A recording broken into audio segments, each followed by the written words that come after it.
Manila, kumusta? Buckle up as we are about to enter the different heritage places here in Manila. You will encounter different cultural heritages and natural histories that can bring you back to the old times where they happened. This is Feliz Jose, your travel log buddy. Kaya tara na, sumakay at sumabay sa nakakapanabik na enkwentro sa labas ng pamantasan ni Inang.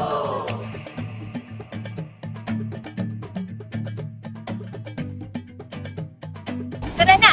National Museum of Anthropology.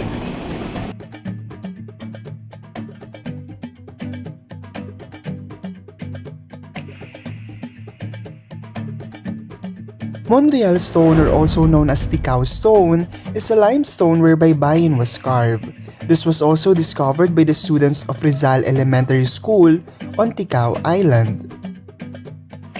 The plate was discovered in 1989 by a worker in Wawa, Lumban, Laguna, the Philippines, close to the mouth of the Lumbang River, with few technical Sanskrit terms and Old Javanese or Old Tagalog honorifics.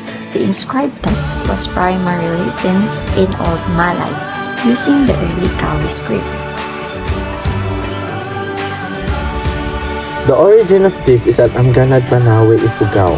This is an example of a death blanket were used by the Kadangyan, the traditionally highest member of the Ifugao community.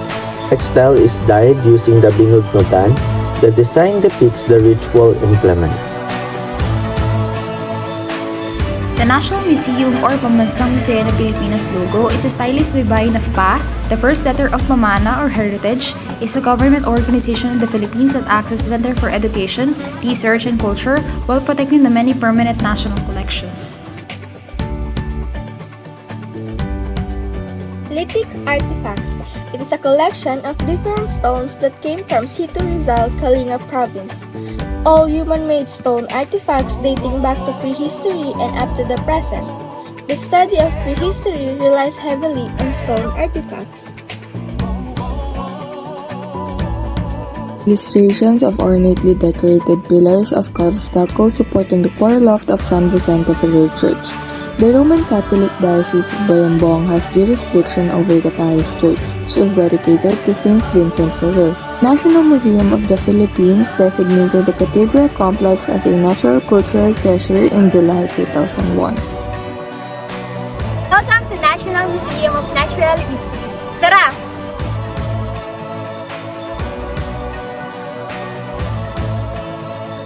The National Museum of Natural History is one of the earliest Smithsonian structures explicitly built to house the nation's collections and research capabilities. The Museum of the National Mall opened its doors in 1910, and it collected 146 million specimens of plants, animals, fossils, minerals, and rock. The limestone was collected in Pulang Bato area, particularly in central Vivu. It contains abundant remains that form a evolved cold redust. The discovery of this stone holds and fortifies the evidence for the Pacific endemism during Albian times.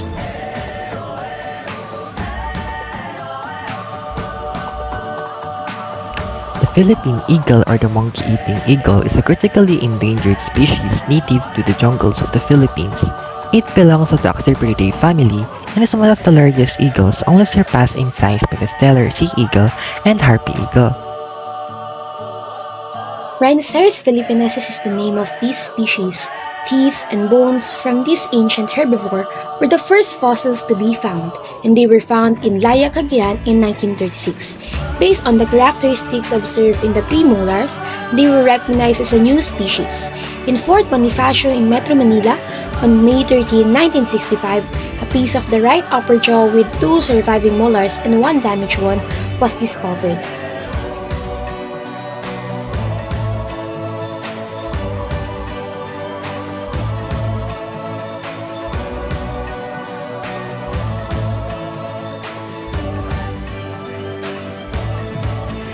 Juan Luna, a Philippine painter, created a work titled The Spolarium.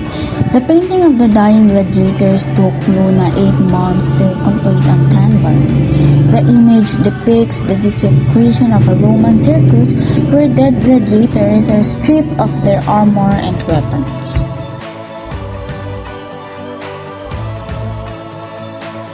Portrait of Celia Molano. Julia Lach, a softstone sculptor who was born in 1946, started taking her art career seriously in 1976. She creates her life-size portraits and groups that offer humorous commentary on the dynamics between the sexes in terracotta, stone, ceramic, and bronze.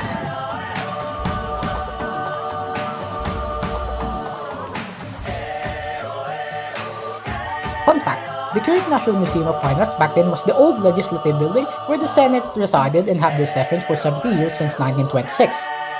Unsurprisingly, during the war, the building was severely damaged, but surprisingly enough, their session hall itself survived with only its ceiling blown off.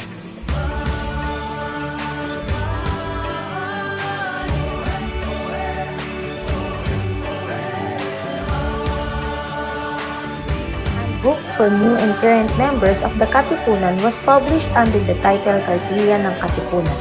The Katipunan's Code of Conduct, known as Kartilya ng Katipunan, has 14 precepts that outline how Katipuneros should conduct themselves. It was also created to explain the rationale behind their fight against Spain. 14 paragraphs in the original edition contain the values that a Katipunero owed to embody.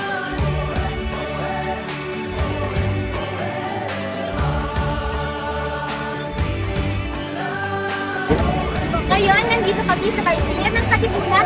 Naway meron kayong katutunan sa aming paglalakbay. Hanggang sa muli, paalam!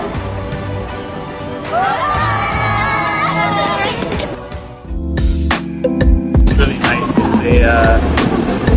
It's a different experience for us. Like, it's the first time I go to a museum outside of my country where I'm on the other side of the history, right? I don't know your history at all, so it was really nice to see your Thank you for that answer. So, can you give a specific parts inside the fine arts that you grew up with? So I don't have the name, but the one where it's like basically the fight against the Spanish like colonialists, that was really interesting for us because we learned about the Spanish side of the story and we actually know your side of the story now. So it's really cool for us. Thank you very much. My pleasure. Country, Canada.